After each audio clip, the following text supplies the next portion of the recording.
এবার রাধা রানী আমার এলো থেলো পাগলিনী বেশে কাঁদছে। আর শ্রী গোবিন্দ আমার কি করলেন না অক্ষরমণির রথে করে মথুরায় গেলেন। মথুরায় গিয়ে বংশ ধ্বংস করে পিতামাতাকে কারাগার মোচন করে দ্বারকায় গেলেন।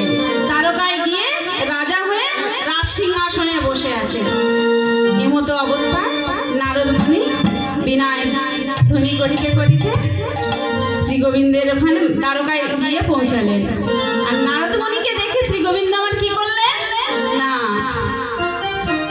এসো এসো বলি নারদ কৃষ্ণ আসো না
ঠাকুর আমি যে আশা নিয়ে এসেছি, যে আশার জন্য আমি তোমার কাছে এসেছি, সেই আশার কথা শুনলে তোমার যদি এই সিংহাসন ছাড়তে হয় কি হবে ঠাকুর? নারদ মুনির কথা শুনে ঠাকুর বলছে, নারদ তুমি তো আমার ভক্ত, ভক্তের আশা পূরণ করার জন্য এই সিংহাসন কেন, যদি এই রাজ্য ছাড়িতে হয় আমি তাও ছেড়ে দেবো। বলো বলো তুই কি আশা নিয়ে এসেছো নারদ? তাই ভগবান শ্রীকৃষ্ণের কথা শুনে নারদ মুনি বলছে, ঠাকুর তোমার দান ব্রত যজ্ঞ করিতে হবে। আর শোনো ঠাকুর, সেই যজ্ঞে যে যা চাইবে তাকে কিন্তু তাই দিতে হবে। যদি কেউ তোমার এই সিংহাসন চায় তাকে কিন্তু তাই দিতে হবে। নারদ মুনি তখন বলছে, পারবে তো ঠাকুর? ঠাকুর বলছে বেশ। আর ওই শ্রীকৃষ্ণের সিংহাসনের পাশে দাঁড়িয়েছিল দাদা বলরাম। যে যজ্ঞের বিবরণের কথা শুনে দাদা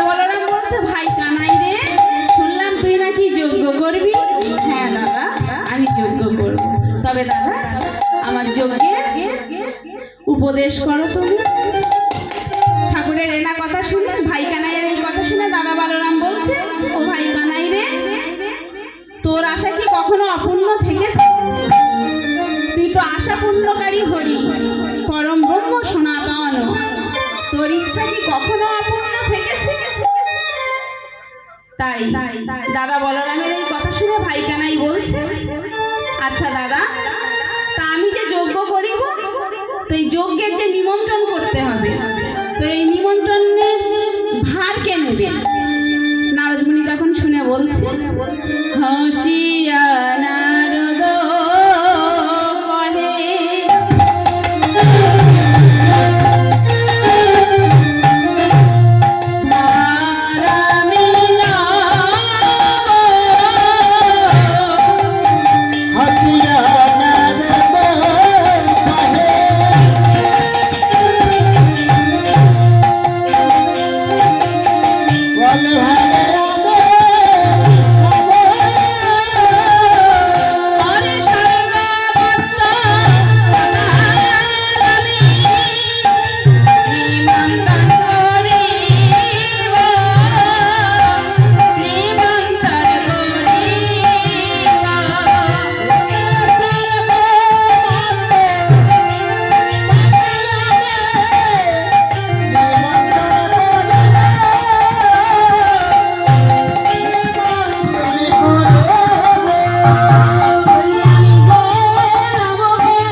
ভগবান শ্রীকৃষ্ণ পত্র লিখতে বসলেন। তো কেমন ভাবে পত্র লিখছেন না, স্বর্গের দেব দেবীর জন্য, পাতালে নাগ নাগিনীর জন্য, পর্বতে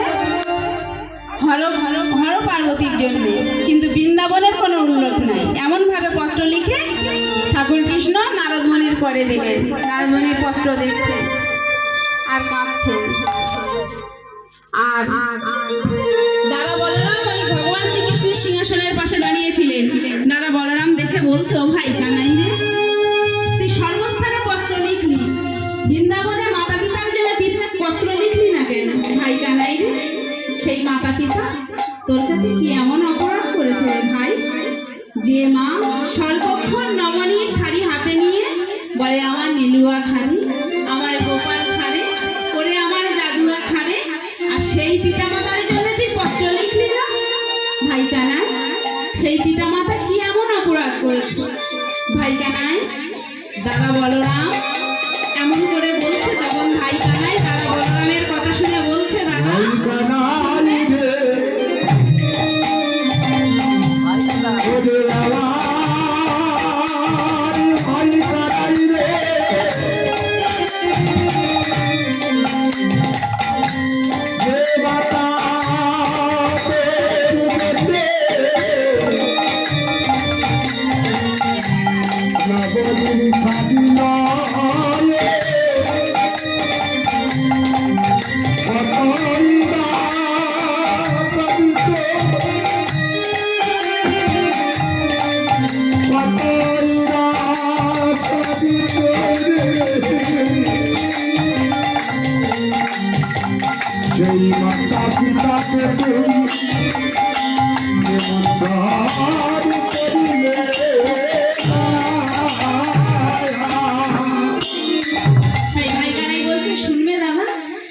অপরাধ করেছে, তাই বলে শুনবে।